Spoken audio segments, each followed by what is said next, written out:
इस कहानी को जरा गौर से सुनिएगा, क्योंकि ये कहानी आपकी जिंदगी बदलने वाली है। आजकल 12 से 25 साल के नौजवानों को इतनी चिंता हो रही है कि चिंता की वजह से उनका किसी भी काम में मन नहीं लग रहा। वो हमेशा परेशान ही रहते हैं। ना तो वो अंदर से खुश होते हैं और ना ही उनके अंदर कार्य करने की शक्ति है। फिर भला उन्हें कामयाबी कैसे मिलेगी? वो अपनी मंजिल तक कैसे पहुंचेंगे? एक समय की बात है, गौतम बुद्ध से उनके एक शिष्य ने एक बार पूछा कि महात्मा, क्या ऐसा संभव है जो मैं मेरे मन में सोचूं वो सारी चीजें अपने आप मुझे मिलना शुरू हो जाए? बुद्ध बोले, ऐसा संभव तो है, लेकिन क्या इसके लिए तुम ये 2 चीजें कर पाओगे? शिष्य बुद्ध से बोला, क्या सच में ऐसा संभव होता है? अगर हां तो महात्मा मुझ पर कृपा कर मुझे बताइए, ऐसा होना कैसे संभव है? मैं इसके लिए कुछ भी करूंगा। बुद्ध शिष्य से बोले, तो सुनो, तुम अपने मन में जो चाहो वो तुम्हें मिलने लग जाए। इसका पहला उपाय यह है कि तुम्हें अपने मन को अपने नियंत्रण में लाना सीखना होगा। जब तुम्हारा मन पूरी तरह से तुम्हारे काबू में आएगा, तब उस दिन तुम्हें अपनी मनचाही चीजें मिलना शुरू होंगी। शिष्य बुद्ध से बोला, लेकिन गुरुजी, मन को वश में कैसे लाया जाता है और इस समस्या का दूसरा उपाय क्या है? बुद्ध शिष्य से कहते हैं, मन को वश में लाने का सबसे पहला और महत्वपूर्ण उपाय अपनी इंद्रियों को संयमित करना होता है। तुम्हारे 5 इंद्रियां जब तुम्हारे वश में होंगी, तभी तुम अपने मन को वश में करने में कामयाब हो पाओगे। शिष्य कहता है गुरुदेव, आप कहते हो कि इंद्रियों को काबू में करने से हमारा मन हमारे काबू में आएगा और फिर जो मैं मेरे मन में सोचूं वो चीज मुझे मिलने लगेगी। लेकिन गुरुदेव, इंद्रियां तो मेरे काबू में हैं। मैं जैसे चाहूं वैसे अपने हाथों को, आंखों को या फिर पैरों को हिला सकता हूं। फिर मुझे जो चाहे वो चीजें क्यों नहीं मिल पाती? बुद्ध शिष्यों से कहते हैं, बालक, तुम अपने 5 इंद्रियों की क्रिया के बारे में अपने मन में विचार कर रहे हो, लेकिन अपने 5 इंद्रियों को अपने काबू में रखने का असली अर्थ यह है कि तुम्हें किसी भी भौतिक चीज का मोह न रहना।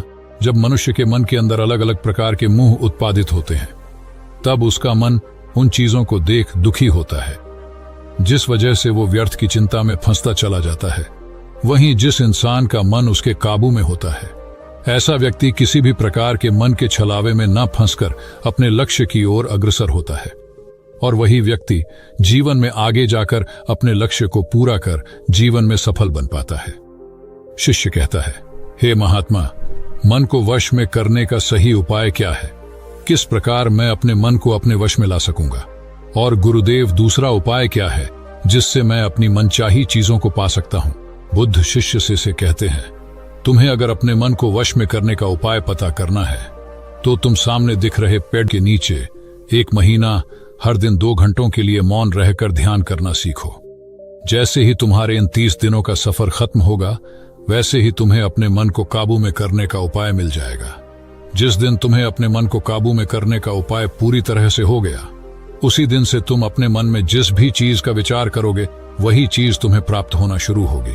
अगर तब तुम पैसे के बारे में या फिर संसार में मौजूदा किसी भी चीज के बारे में अपने मन में विचार करते हो, तो वो विचार तुम्हें अपनी मनचाही चीज को प्राप्त करने में तुम्हारी मदद करेगा।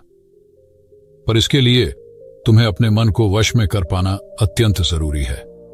जब तुम अपने मन को वश में कर लोगे, तभी मैं तुम्हें दूसरे उपाय के बारे में बताऊंगा।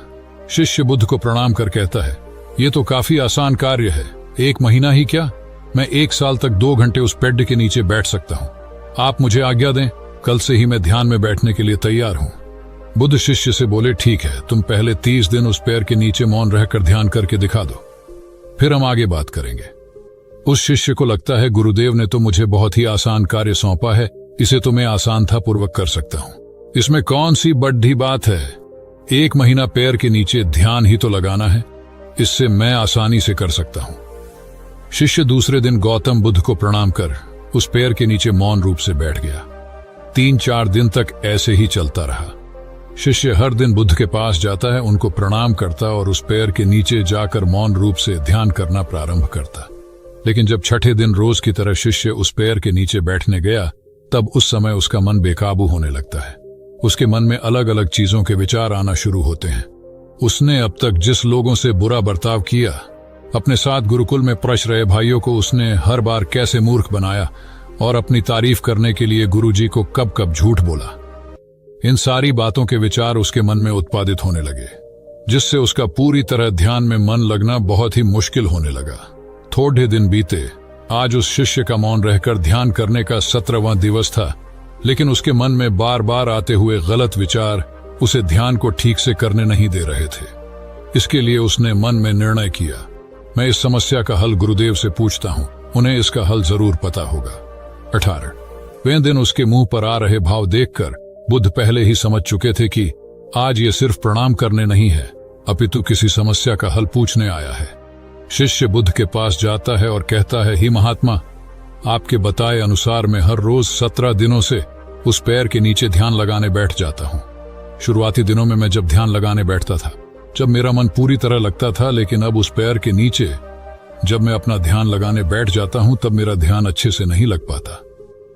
मेरे मन में अलग अलग प्रकार के विचार आते हैं।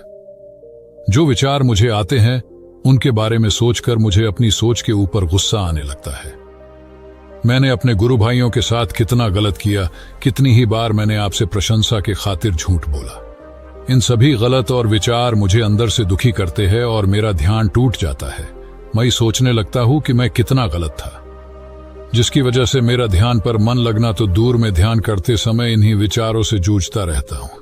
है महात्मा, मुझ पर कृपा करें और मुझे इन गलत विचारों को अपने मन से पूरी तरह खत्म करने में सहायता कीजिए। बुद्ध शिष्यों से कहते हैं, तुम्हें जब मैंने पहले दिन मौन रहकर पेड़ के नीचे बैठने के लिए कहा था, अब तुम्हारे मन में किसी भी प्रकार के विचार नहीं आ रहे थे, लेकिन अब 18 दिन बीतने के बाद तुम्हारे मन में अपनी गलतियों के विचार उत्पादित हो चुके, जिसका कारण एक ही है। जब तुम अपने गुरु भाइयों के साथ मस्ती करते थे और सबको अपनी तारीफ करने के लिए झूठी कहानियां सुनाते थे, तब तुम शांत रह रहे अपने मन से बातें ना कर पाए। पूरे दिन गुरु भाइयों के सामने बढ़ावा करने में समय व्यतीत करते थे, लेकिन जब तुम आने अपने अंदर अपने मन से बातें करना प्रारंभ किया तो तुम्हें अपने आप ही अपनी गलतियों के बारे में विचार आने शुरू हुए, जिसका कारण एक ही है। व्यक्ति अपने आप से किसी भी सवाल को पूछता नहीं है। लोग शांत रहकर खुद से बात करना पसंद नहीं करते और दूसरों से अपनी समस्याओं का हल पूछकर उदास होते हैं। जब इंसान अपनी किसी भी प्रकार की समस्या का हल शांत रहकर अपने आप से पूछता है, तब उस वक्त उस व्यक्ति की बुद्धि खुद ब खुद उस समस्या को हल करने का रास्ता उस इंसान को बताना शुरू करती है।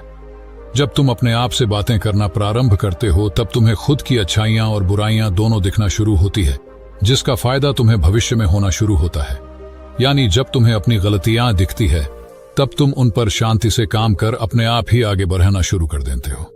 क्यों? जिस वजह से तुम अपने मन में जिस भी चीज को सोचते हो, उस चीज को प्राप्त करने का रास्ता तुम्हारी बुद्धि तुम्हें दिखाना शुरू कर दी है। बौद्ध कहते हैं, इसलिए मैंने पहले ही दिन तुम्हें बताया था, जैसे जैसे तुम शांत रहकर अपने मन से विचार करना शुरू करोगे, वैसे वैसे तुम्हें अपनी मन चाहे चीजें मिलना प्रारंभ होंगी। बुद्ध शिष्य से बोले, गुरुदेव, आपने मुझे दूसरा उपाय बताने का भी वादा किया था। मुझे लगता है वो उपाय इससे आसान होगा। कृपा कर मुझे दूसरा भी उपाय बताइए। बुद्ध शिशु को बोले, मैं तुम्हें दूसरा उपाय तुम्हारे 30 दिन पूरे होते ही बता दूंगा। शिष्य बुद्ध को निराशा भरी नजरों से देखता है और वहां से चला जाता है। थोड़े दिन बीतते आज उस शिष्य के 30 दिन पूरे हो चुके थे।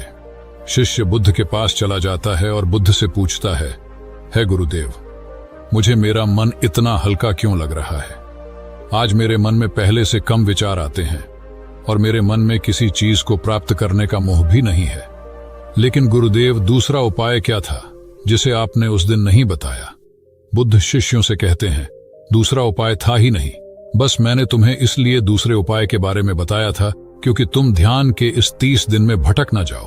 तुम अपने ध्यान के इन दिनों पूरी तरह से खत्म कर पाओ, जिससे तुम्हें अपने अंदर की आवाज को पहचानने में मदद हो और तुम जान सको कि ऐसा संभव जरूर है कि जो तुम चाहो वो तुम्हें मिल सकता है। लेकिन अपने मन को वश में करने के बाद इसके रास्ते और भी ज्यादा आसान हो जाते हैं।